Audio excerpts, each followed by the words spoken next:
Hello students, welcome to NTR learning classes. आज हम अपना लेक्चर करेंगे केमिस्ट्री का, जो कि चैप्टर सेकंड हमारा चल रहा था क्लास 10th का, acid base and salt.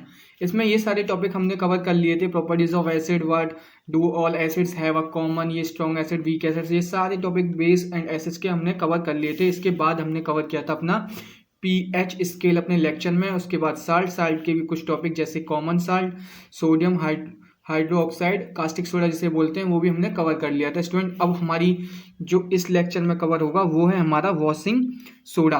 Washing soda की प्रिपरेशन एंड यूजेस आपके एग्जाम में आएंगे, क्योंकि आपके सिलेबस में बस यही दे रखा है, यूजेस एंड हमारी प्रिपरेशन। ठीक है, तो चलिए आज हम स्टार्ट करते हैं अपना वॉशिंग सोडा। तो देखिए वॉशिंग सोडा होता क्या है। फर्स्टली मैं आपको बता देता हूँ कि वॉशिंग सोडा हमारा क्या होता है। देखिए हमारे घरों में जो क्लॉथ्स को धोने के लिए यूज़ करते हैं वो हमारा वॉशिंग सोडा ही होता है। इसका जो नेम होता है, केमिकल नेम, वॉशिंग सोडा का केमिकल नेम क्या होता है ये आप जान लीजिए। एंड केमिकल मॉलिक्यूलर फॉर्मूला क्या होता है ये भी जान लीजिए, क्योंकि ये जानना बहुत ज़रूरी है आपके लिए। ठीक है, मॉलिक्यूलर फॉर्मूला, देखिए केमिकल नेम होता है हमारा सोडियम कार्बोनेट। सोडियम कार्बोनेट बोल सकते हैं। और सेकेंडली इसको हम बोलेंगे sodium carbonate and Deka hydrate. देखिए इसके दो नाम हैं। डेका हाइड्रेट इसलिए लगाया क्योंकि यहाँ पे 10 मॉलिक्यूल्स ऑफ हाइड्रो वाटर के होते हैं, तो इसलिए हमने यहाँ पे लगाया डेका हाइड्रेट। ये आपको समझ में आ गया। वैसे सिंपली आ जाता है, जो यूज़ करते हैं हम बोलने के लिए सोडियम कार्बोनेट ही यूज़ करते हैं बोलने के लिए। ये हमारा है 10 molecules of water, 10 molecules of water के इसके साथ होते हैं, तो इसलिए लगा दिया सोडियम कार्बोनेट डेका हाइड्रेट, ये हम बोलते हैं। ठीक है, अब देखिए जो बताने वाली बात है वो ये है कि हमारा मॉलिक्यूलर फॉर्मूला। अब मॉलिक्यूलर फॉर्मूला भी देख लीजिए। मॉलिक्यूलर फॉर्मूला हमारा क्या होता है। देखिए मॉलिक्यूलर फॉर्मूला हमारा होता है इसमें Na2CO3 और हमारा 10 मॉलिक्यूल्स ऑफ हाइड्रो वाटर के होते हैं, 10 मॉलिक्यूल्स ऑफ वाटर। तो ये हमारा क्या हो गया यहाँ पे मॉलिक्यूलर फॉर्मूला स्टूडेंट। अब हम इसके बारे में जानेंगे, प्रिपरेशन के बारे में। ये तो आपने जान लिया। अब मेन जो है हमारा वो है हमारा प्रिपरेशन क्या है, प्रिपरेशन हमारी कैसे होती है। ये हमारी प्रिपरेशन 3 स्टेप में होती है स्टूडेंट। तो फर्स्ट स्टेप में हमारा क्या होता है कि हम रिएक्ट कराते हैं। क्या हमारा एक NaCl होता है, जो कि हमारा क्या होता है कोल्ड एंड कंसंट्रेट होता है। NaCl हमारा कोल्ड और कंसंट्रेट NaCl हमारे पास होता है। उसको रिएक्ट कराते हैं किसके साथ, अमोनिया के साथ, जो कि हमारे पास अमोनिया एंड कार्बन डाइऑक्साइड। जब कोल्ड है तो वाटर भी प्रेजेंस होगा, तो जो वाटर प्रेजेंस होगा H2O हमारा यहाँ पे हो गया। ये हमारा फर्स्ट स्टेप रिएक्शन है, जिससे हमारा क्या निकलेगा, सोडियम हाइड्रोजन कार्बोनेट निकल आएगा। Sodium hydrogen carbonate and ammonium chloride हमारे पास आ जाएगा। देखिए यहाँ पे जो हमने NaCl लिया है, ये सॉल्यूशन है हमारा कोल्ड का एंड कंसनट्रेटेड का। कंसनट्रेटेड सॉल्यूशन है ये, कोल्ड एंड कंसनट्रेटेड सॉल्यूशन है with ammonia and carbon dioxide in the presence of water. Then react कराएंगे तो हमारे पास निकलेगा स्टूडेंट NaHCO3 और प्लस में निकलेगा हमारा, आपको नहीं दिख रहा हो, प्लस में निकलेगा हमारा अमोनिया NH4Cl। इसको बोलेंगे हम, क्या बोलेंगे, देखिए यहाँ पे हो गया हमारा sodium hydrogen carbonate. Sodium hydrogen carbonate हो गया ये हमारे पास। अब होता क्या है कि सोडियम हाइड्रोजन कार्बोनेट ये हो गया हमारे पास अमोनियम क्लोराइड। ठीक है, ये हमारे पास अमोनियम क्लोराइड हो गया स्टूडेंट। अब होता क्या है, अब स्टेप फर्स्ट तो हमारे पास हो गया। ये आपको पता चल गया कि फर्स्ट रिएक्शन हमें कैसे करानी है प्रिपरेशन के अंदर। स्टेप फर्स्ट में हमने ऐड कर दिया cold and concentrated solution of NaCl plus ammonium and carbon dioxide in the presence of water. तो हमें फॉर्म्ड हो गया हमारा sodium hydrogen carbonate and ammonium chloride. अब हम सोडियम हाइड्रोजन कार्बोनेट को लेंगे, सोडियम हाइड्रोजन कार्बोनेट को लेंगे और इससे क्या करें, इसे हीट करा देंगे। क्या करा देंगे, इसे हीट करा देंगे, क्योंकि फिल्ट्रेशन करते हैं हम इस सेकंड स्टेप में। हम क्या करते हैं, फिल्ट्रेशन या फिर हीटिंग करते हैं इसकी। तो हीट करने के बाद हमें जो प्रोड्यूस होता है वो क्या होता है, वो आप जान लीजिए कि हम देखिए क्या करेंगे, सोडियम हाइड्रोजन कार्बोनेट को स्पेट फिल्ट्रेशन करेंगे और heating, sodium hydrogen carbonate decompose हो जाएगा ये हमारा किसमें, सोडियम कार्बोनेट में, जिसे हम बोलते हैं सोडा एस बोलते हैं। वो हमारी एस होती है किसकी, सोडा की। और हमारे पास निकलेगा कार्बन डाइऑक्साइड एंड वाटर। देखिए अब हम इसको हीट कराते हैं तो हमारे पास निकलेगा Na2CO3 सोडियम कार्बोनेट जिसे हम बोलते हैं सोडियम कार्बोनेट जिसे बोलते हैं हम, जिसको हम बोलते हैं सोडा एस, इसको हम सोडा एस बोलते हैं। प्लस इसके साथ साथ हमारे पास निकलेगा कार्बन डाइऑक्साइड एंड वाटर इसके साथ साथ निकलेगा जब हम इसे हीट कराएंगे ऑन फिल्ट्रेशन। ठीक है, फिल्टर करने के लिए हम इसे हीट कराएंगे तो इसको निकलेगा हमारा सोडियम कार्बोनेट एंड वाटर और कार्बन डाइऑक्साइड। अब देखिए यहाँ पे सोडियम कार्बोनेट को हम बोलते हैं सोडा एस। ये आपको याद रखना है कि सोडा एस किसको बोलते हैं, उसका फॉर्मूला क्या होता है। सोडियम कार्बोनेट को सोडा एस बोलते हैं, इसका फॉर्मूला क्या होता है। देखिए अब सोडियम कार्बोनेट हम लेंगे स्टेप थर्ड में, ये स्टेप हो गया हमारा सेकेंड स्टेप में हो गया ये।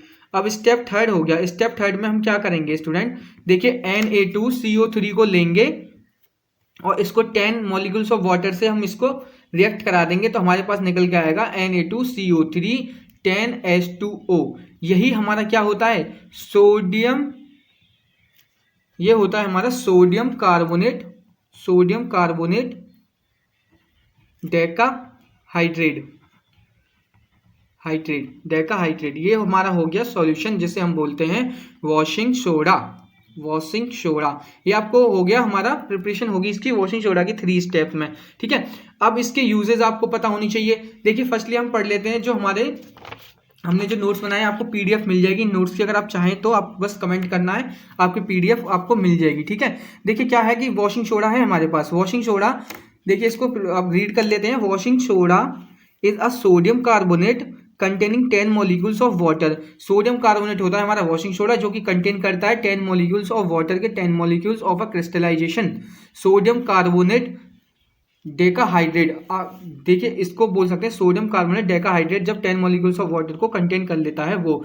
तो इसका जो फॉर्मूला होता है स्टूडेंट वो यहाँ पे देख लीजिए आप। वॉशिंग सोडा का फॉर्मूला हो गया हमारा Na2CO3 10H2O, जैसे कि मैंने आपको बता दिया था। प्रिपरेशन हमारी 3 स्टेप में होती है। फर्स्ट स्टेप में क्या करेंगे, एक कंसंट्रेटेड, जैसे कि मैंने आपको बता दिया concentrated solution of a sodium chloride का कंसंट्रेटेड सॉल्यूशन हमने ले लिया, जिसको हम बोलते हैं Bryan, is reacted with the ammonia and carbon dioxide to obtain sodium hydrogen carbonate. इसको रिएक्ट कराएंगे सोडियम क्लोराइड जो हमने लिया था अमोनिया से एंड कार्बन डाइऑक्साइड से, जिससे हमें क्या मिलेगा सोडियम हाइड्रोजन कार्बोनेट हमारे पास मिल जाएगी। जैसे कि आपको दिखा दिया गया है, जैसे मैंने आपको बताया था स्टेप सेकंड है ये स्टेप फर्स्ट है NaCl plus ammonia and water carbon dioxide, जो कि हमें मिल गया sodium hydrogen carbonate. Sodium hydrogen carbonate मिलने के बाद हमारे पास हो गया अमोनियम क्लोराइड, जिसे हम अमोनियम क्लोराइड भी मिल गया। अब देखिए स्टेप सेकंड में इसने बताया है कि स्टेप सेकंड में इसने क्या किया है, सोडियम हाइड्रोजन कार्बोनेट जो हमें मिला था sodium hydrogen carbonate is separate किया है किससे, filtration, dry and heated. On heating के बाद क्या होगा, सोडियम हाइड्रोजन कार्बोनेट डिकम्पोज हो जाएगा किसमें, सोडियम कार्बोनेट में। जैसे कि यहाँ पे आपको दिखा दिया सोडियम हाइड्रोजन कार्बोनेट हीट किया, सोडियम कार्बोनेट सोडा एस जिसे हम बोलते हैं उसमें डिकम्पोज हो गया, कार्बन डाइऑक्साइड उसके साथ निकली और उसमें क्या हुआ, वाटर भी हमारा वाटर भी हमें प्रोड्यूस हुआ। ठीक है, अब देखिए स्टेप सेकंड। अब इसके बाद क्या करेंगे, सोडियम कार्बोनेट को लेंगे, एनहाइड्रस सोडियम कार्बोनेट है यहाँ पे, सोडा एस जिसे बोलते हैं, ये एनहाइड्रस है। अब क्या है, डिसॉल्व इन वाटर, इसको डिसॉल्व कराएंगे वाटर में, रिक्रिस्टलाइज करेंगे इसको to get a washing soda. किससे पाने के लिए, वॉशिंग सोडा को पाने के लिए, क्रिस्टल्स कंटेनिंग, जो क्रिस्टल में कंटेन है 10 molecules of water of a crystallization. ठीक है, 10 मॉलिक्यूल्स ऑफ वाटर क्रिस्टलाइजेशन के इसमें कंटेन है। तो देखिए इसमें क्या हुआ, एनहाइड्रस सोडियम कार्बोनेट को हमने जब रिएक्ट करा इसमें वाटर में डिसॉल्व किया, डिसॉल्व करने के बाद हमारे पास मिला सोडियम कार्बोनेट डेकाहाइड्रेट, जो कि 10 मॉलिक्यूल्स ऑफ वाटर के इसके अंदर जुड़ गई, जो आपको यहाँ दिख रहा होगा। ठीक है, यहाँ पे हो गया सोडियम कार्बोनेट एनहाइड्रस, इसको 10 मॉलिक्यूल्स ऑफ वाटर में ऐड किया तो हमारे पास मिल गया सोडियम कार्बोनेट डेकाहाइड्रेट। सिंपल सी रिएक्शन है, बस आपको 3 स्टेप याद रखना है। ये सब चीजें आप खुद ही बना के लिख सकते हैं स्टूडेंट, और वैसे आपको लिखना नहीं है, बस याद करना है, क्योंकि एमसीक्यू टाइप आपके क्वेश्चन आएंगे। तो आपको एक तो इसमें इंपॉर्टेंट चीज याद करने वाली है यूजेस एंड इसका chemical name, chemical molecular formula and preparation, last कितनी स्टेप में कवर होती है, और लास्ट के जो प्रिपरेशन है वो ज़्यादा आपको नोट में रखनी है, याद रखनी है, जो लास्ट की प्रिपरेशन है। ठीक है, ये वाली जो प्रिपरेशन स्टेप है ये वाला याद रखना है। अब देखिए यूजेस की तरफ चलते हैं। तो फर्स्ट यूज हमारा दे रखा है डेमोस्टिक पर्पस लाइक वॉशिंग, जो हमारा वॉश करते हैं क्लॉथ को उसमें यूज करते हैं वॉशिंग सोडा। ठीक है, क्लीनिंग एजेंट के जरिए हम मतलब ये क्लीनिंग एजेंट है एक तरीके से, क्योंकि क्लीन करता है। जो एजेंट हमारा क्लीनिंग एजेंट होता क्या है, जो डस्ट को या किसी को क्लीन करने के लिए काम आता है, वही हमारा क्लीनिंग एजेंट कहलाया जाता है। ठीक है, क्लीनिंग एजेंट हो गया ये हमारा। वॉशिंग सोडा हमारा क्या है, एक क्लीनिंग एजेंट है, ये आपको याद रखना है। तो फर्स्टली तो ये यूज हो गया डेमोस्टिक में, मतलब घरेलू घर में यूज करते हैं कपड़े धोने के लिए इसको। ठीक है, सेकेंडली जो यूज है removal permanent hardness of water की हार्डनेस को रिमूव करने के लिए इसको यूज किया जाता है। जो वाटर के अंदर हार्डनेस होती है उसी की वजह से क्या होता है, डस्ट को हमारा रिमूव नहीं कर पाता। तो इसकी हार्डनेस को जब कम कर देता है इजीली डस्ट को रिमूव कर देता है जब वो जो कपड़ों पे लगी हुई होती है। ठीक है, अब जो हमारी होता है थर्ड हमारा यूज करता है ये गिलास मैन्युफैक्चर में, सोप में एंड पेपर में। ये आपको याद रखना है कि सोप को बनाने के लिए वॉशिंग सोडा का यूज किया जाता है, गिलास को बनाने के लिए एंड पेपर को बनाने के लिए। जो हमारा फोर्थ है हमारा जितने भी कंपाउंड है सोडियम के, जितने कंपाउंड है, बोरेक्स है जैसे हमारे पास, ये सारे कंपाउंड हमारे किससे बनते हैं, इसका हेल्प होती है किसकी, मैन्युफैक्चर जो होता है इनका, जिससे हेल्प होती है वॉशिंग सोडा, इसकी हेल्प करता है मैन्युफैक्चर करने में। ठीक है, इसको यूज किया जाता है सोडियम के जितने भी कंपाउंड्स होते हैं ज्यादातर। ठीक है, तो यही इसका यूजेज है, आपको इसके सारे यूजेज याद रखने हैं और प्रिपरेशन एंड उसका molecular formula and chemical name आपको याद रखना है। ठीक है, वॉशिंग सोडा का आपको क्लियर हो गया होगा। इस लेक्चर में बस इतना ही स्टूडेंट, अब मिलते हैं अगले लेक्चर में अगले टॉपिक के साथ, जिसका नाम है हमारा बेकिंग सोडा हम अगले टॉपिक में पढ़ेंगे अपने अगले नेक्स्ट लेक्चर में। ओके स्टूडेंट, इंटरेस्टिंग है, ये बहुत इजी है और इसकी प्रिपरेशन भी बहुत इजी है। एक सिंपल स्टेप में इसकी प्रिपरेशन है जो कि आप पहले कर चुके हैं अपने इस वाली वॉशिंग सोडा के अंदर। ठीक है, वही इसकी एक स्टेप है, जो स्टेप इसका फर्स्ट है वही इसका वॉशिंग सोडा का स्टेप है। ठीक है, यही हमारा है बेकिंग सोडा। ठीक है, ओके, इसके यूजेस भी पढ़ेंगे, प्रिपरेशन पढ़ेंगे और अपने पढ़ते हैं नेक्स्ट लेक्चर में। ओके स्टूडेंट, इस लेक्चर को यहीं समाप्त करते हैं। अगर आपको अच्छा लगता है तो प्लीज सब्सक्राइब करिए। अगर आपको हैंड रिटन नोट्स चाहिए तो कमेंट करिए, आपको सारे हैंड रिटन नोट्स मिल जाएंगे, प्रोवाइड हो जाएंगे हमारे टेलीग्राम चैनल में free of cost. Okay student, जय हिंद।